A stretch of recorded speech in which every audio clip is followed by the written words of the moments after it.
Good morning, and thank you for joining us for this webinar, during which we will discuss the Armed Forces Corporate Covenant and how organisations can support the Armed Forces community. I'm Kate Brown, part of the Digital Engagement team at Defence Relationship Management, and I will be your moderator in place and will be made available via the SABRE website. Before we begin, I would like to introduce you to our presenter. Joining us today is Fleur Thomas, Director of Engagement at Defence Relationship Management. Defence Relationship Management, or DRM, helps to build relationships between British organisations and defence. Fleur began in a commercial background and has run her own limited company that provided educational services to businesses in the Middle East. Fleur has since gained extensive experience in supporting relationships between defence, reservists and their employers. Fleur joined the South East Reserve Forces and Cadets Association in 2002 as Employer Support Executive. She then assumed the role as Regional SABRE Campaign Director in 2005. In February 2014, Fleur took the helm of Defence Relationship Management as Director of Engagement. Fleur will be taking questions following the presentation. If you have any questions for Fleur, please submit them using the questions facility and I will put them to her at the end of the presentation. I shall now hand you over to Fleur Thomas. Thank you very much, Kate, and welcome from me to everybody here.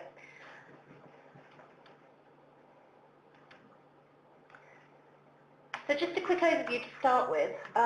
Many of you will already be aware the Armed Forces Corporate Covenant is a voluntary pledge from businesses and charitable organisations as well, and both public and private sector businesses can do this, who wish to demonstrate their concrete support for the Armed Forces community. So all corporate covenants include the core statement of commitment to the two key principles of the Armed Forces Covenant, which you'll see on the slide there. No member of the Armed Forces community should face disadvantage in the provision of public and commercial services compared to any other citizen, and in some circumstances special treatment may be appropriate, especially for the injured or bereaved. So what are the benefits of the corporate covenant? The Armed Forces community can contribute real value to a business, both as employees who bring a wealth of skills and experience, and as customers too. The corporate covenant scheme encourages the Armed Forces community to do their bit to nurture this two-way relationship. It's really important that Defence seeks to foster an open and honest relationship with employers, and that we ensure that the needs of companies are considered alongside those of Defence and the Armed Forces community. We ask that members of the Armed Forces community declare themselves as such and build an open relationship with their employer. To play its part, the MOD will continue to support business needs, including by providing training and support to those leaving the Armed Forces as they transition to their employment in civilian life. Of course, there are potential reputational benefits to be gained for organisations too from publicly supporting the defence community, and these often very much match with your own corporate social responsibility agendas within businesses.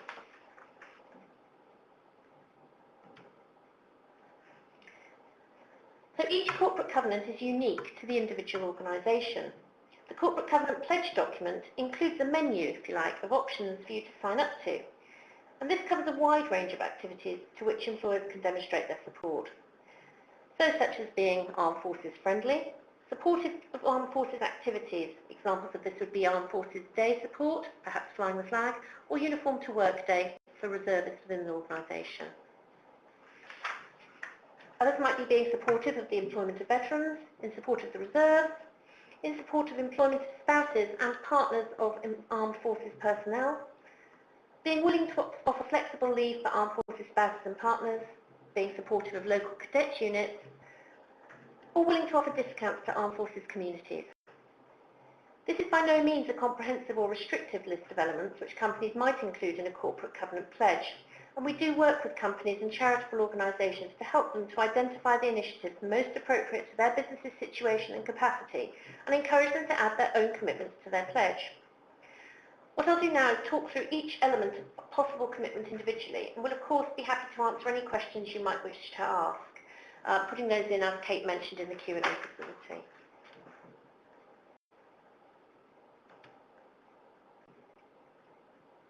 So starting with promoting the fact that your organisation is friendly towards the Armed Forces. There are a number of ways in which companies can demonstrate that they are Armed Forces friendly. Making the pledge within the corporate covenant provides the opportunity for you to to declare how the friendly approach within your company towards the armed forces actually occurs, or how you intend for it to happen in the future.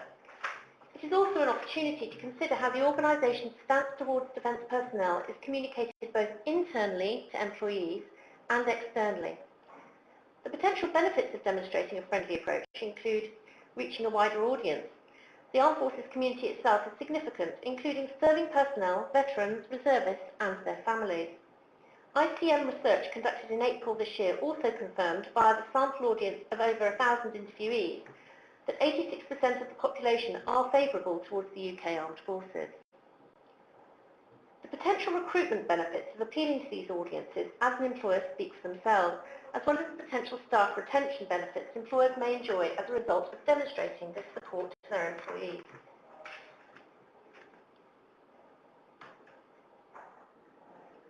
There are a number of national, regional activities and events which employers may seek to support publicly. Armed Forces Day occurs in June each year, with the next one being over the weekend of the 27th to the 28th of June next year. A national event will be held at Guildford in Surrey on the Saturday the 27th of June, and a series of regional events will occur all across the country over the weekend, to which supporters, friends and families are invited. Traditionally, this is a highly successful event, indeed I was at the one at Stirling this year, and offers the opportunity to publicly demonstrate support for the armed forces community. To find out about the events near you, you can visit the link shown on the slide.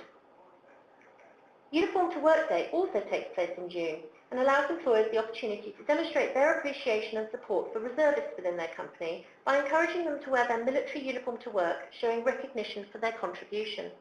Companies are also encouraged to demonstrate this support externally, for example via images on their websites or intranets, or social media sharing of their activities. There are many opportunities throughout the year for employers to attend and participate in events and to engage further with defence. For details of the local events near you, visit either the Sabre website, again the link is on the slide, or contact your regional campaign director who will be happy to advise you. Some employers also host their own events, such as presentation days, where they speak to other employers about support they are providing, or they invite armed forces presentation teams to talk to their staff and answer questions on defence activities, such as reservist employment. As part of Defence's commitment to maintain open and transparent relationships with employers, opportunities are provided where possible for feedback to be given, in particular when relating to potential changes to legislation and benefits affecting both employers and their employees within the defence community. We are currently running a consultation with employers on proposed changes to the financial benefits package for employers and reservists available during periods when reservists are mobilised. Employers are invited to have their say and to contribute to this process by downloading our online form via the Sabre homepage and then returning it to the address shown.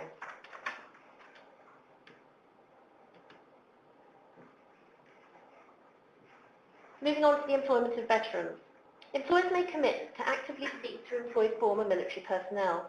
There are many benefits to be gained from recruiting staff from the pool of over 20,000 personnel with military experience leaving the armed forces each year, many with very specific trades and qualifications. Transferable skills which most organisations find beneficial and which are very strong in the armed forces veterans community include communications, organisation and commitment, problem solving, leadership and management, and team working. The Career Transition Partnership, via the website link shown, is the official provider of Armed Forces resettlement services, connecting employers and employees via a number of activities, including an online job board and organising employment fairs and awareness days. Part of the work at Defence Relationship Management links very closely to the CTP work, the Career Transition Partnership, so we work in partnership with them.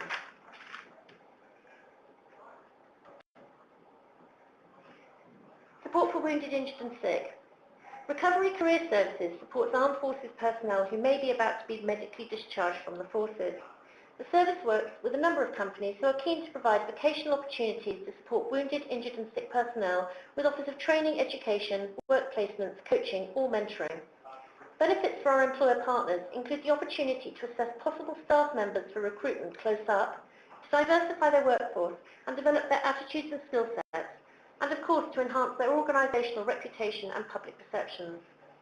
For further information on becoming a partner and offering support, you can visit the Recovery Career Services website shown on the slide.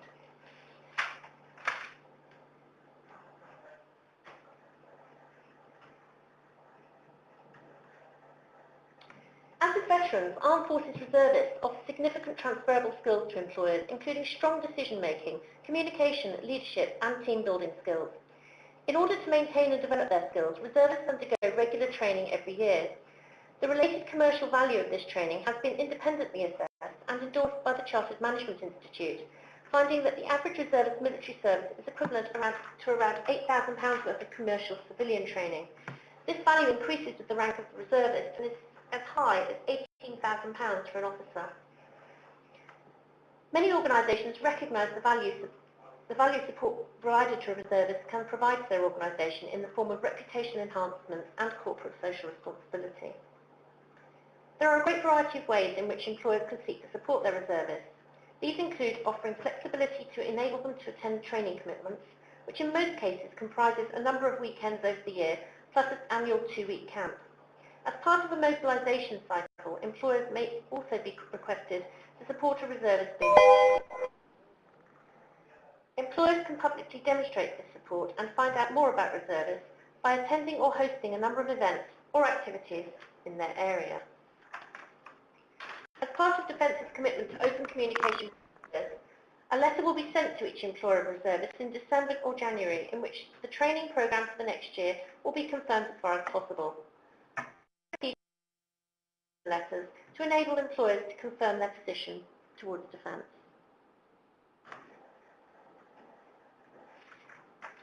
Recognising that employing partners and spouses of service personnel offers additional benefits to employers, many include this commitment within their corporate covenant pledge. The very action of supporting their partners, wives and husbands makes spouses and partners both resilient and adaptable, which many companies welcome.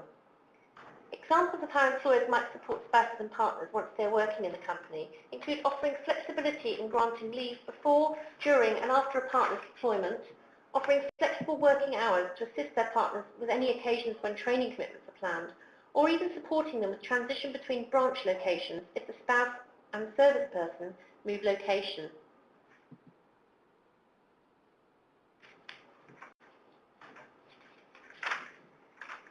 The Ministry of Defence sponsors and supports full cadet forces. These are voluntary youth organisations. They offer challenging and enjoyable activities for young people and prepare them to play an active part in the community while developing valuable life skills. These forces comprised 131,000 cadets in April 2014, typically aged between 12 and 18, and some 28,000 adult volunteers. The cadet forces aim to provide challenging and enjoyable activities for young people living in the UK and certain locations abroad, with opportunities to learn new skills and engage in adventurous activities in disciplined and well-structured organisations. Benefits of supporting local cadet units for employers and staff alike include a valuable and rewarding opportunity for engagement with the local community. It also provides a unique approach to enhancing motivation and commitment from staff. In a recent survey by the Reserve Forces and Cadets Association, over 85% of all adult volunteers said that volunteering in the cadets has helped them to develop leadership skills, interpersonal and organisational skills. Involvement also offers opportunities for employees to gain recognised qualifications and possibly to apply their skills to new activities within the workplace. It's also worth mentioning that the cadet piece fits in very well with the youth agenda that many organisations have as part of their corporate social responsibility. The Defence Discount Service gives members of the Armed Forces community discounts both online and on the High Street.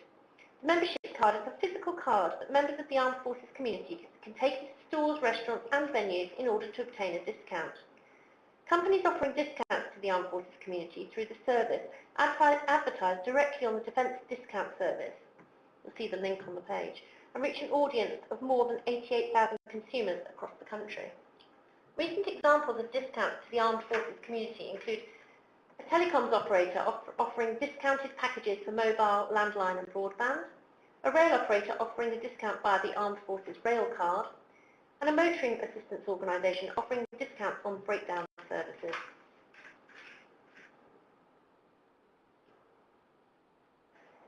There may be many other ways you feel like you could secure mutual benefit for both your business and for the Armed Forces community. As a corporate covenant is a customised pledge, we would encourage you to add any such commitments you feel you could meet. Recent examples of extra commitments include A building society supports the Forces Help to Buy scheme to help more personnel into a home of their own. A national supermarket chain working with Armed Forces charities to develop and or sell products which raise money for their causes. And football teams offering special match days for the Armed Forces community.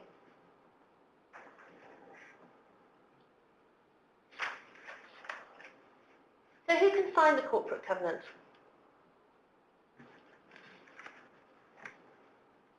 The list is really on the slide there, so it's all in front of you. But in particular, it's worth mentioning about local authorities because there perhaps has been some confusion over this in the past.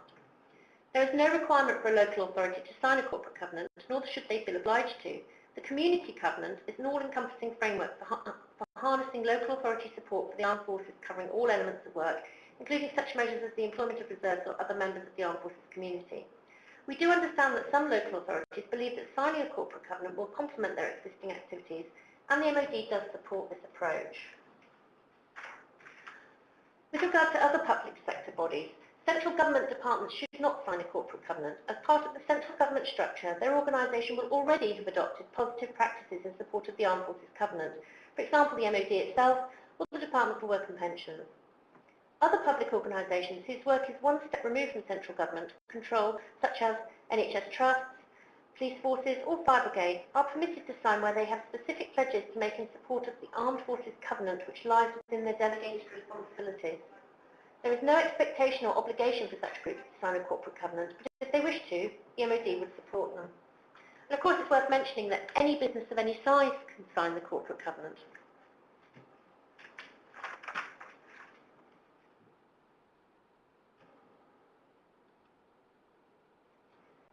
So how do I sign up or refresh my pledge?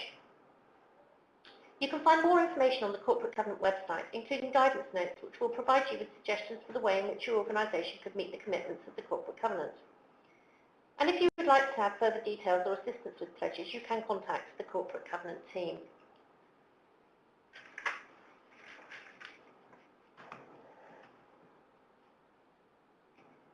Perhaps it's worth mentioning that the whole Covenant family, if you like. The Armed Forces Covenant sets out the relationship between the nation, the government and the armed forces. It recognises the whole nation has a moral obligation to members of the armed forces and their families and establishes how they should expect to be treated. The Armed Forces Community Covenant aims to encourage local community support to support the armed forces community in their area and promote understanding and awareness among the public of issues affecting the armed forces community. 98% of local authorities have signed a community covenant partnership with their local armed forces. And then what we've been talking about today, the Armed Forces Corporate Covenant, is for businesses and other organisations to pledge their support to the armed forces community.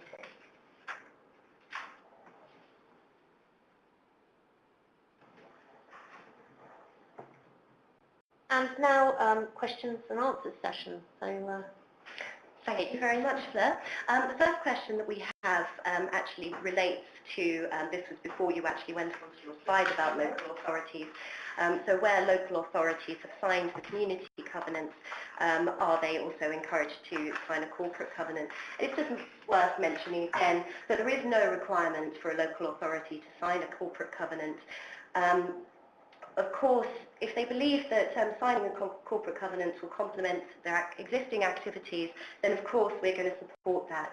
But it's also worth mentioning that local authorities do not need to have signed a corporate covenant to be eligible for consideration for an MOD Employers Recognition Scheme award.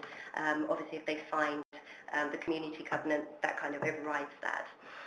The next question is, have we any case studies where community covenants have helped or are helping to promote local businesses to sign corporate covenants? So where community covenants have helped. I know that some counties, particularly, I think Buckinghamshire and Oxfordshire are perhaps good examples. I think Hampshire is quite active in this as well. And I'm speaking here from the south of England simply because that's where my background comes from. I know they've been particularly active in those companies with those companies they engage with as a local authority in encouraging them to sign the corporate covenant. As I mentioned earlier, it's a voluntary pledge, so there's, one can't say, you must sign the corporate covenant if you're going to deal with us, but many local authorities certainly encourage it, and certainly in the south of England I know that's the case. Thank you. The other question is, how can we promote the fact that we're an armed forces friendly organisation already? There are a number of things you could do. You may wish to publicise your corporate covenant commitment through your website, intranet, or by perhaps displaying a poster in your business. You can display the corporate covenant logo to show that members of the armed forces community are welcome customers. And larger businesses may wish to support the creation of armed forces community groups and networks within their organisation, and indeed some large employers do that already. And you may wish to honour Armed Forces Day as a business. That could include flying the flag at your premises. Thank you. How will the corporate covenant tie in with other aspects of the Armed Forces Covenant or other MOD schemes?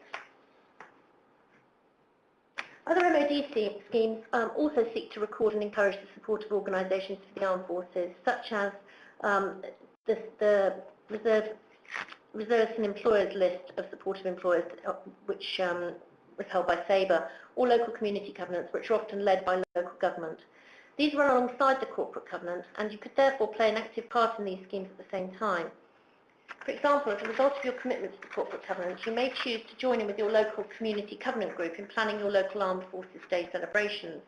The covenant team will be able to provide you with local community covenant contacts. Thank you. And I can take this question. Would it be possible to send links to the employer recognition scheme? Yes, certainly. I will be sending out a follow-up email for the webinar to provide you with the slides and the recording, so I'll pop a link onto that so you've got that. The next question is, if a covenant is signed, but a change of management or board wants to rescind it for whatever reason, is there a process for that? You would just contact the covenant team, and or if you have a contact in Defence Relationship Management, we could handle that for you and deal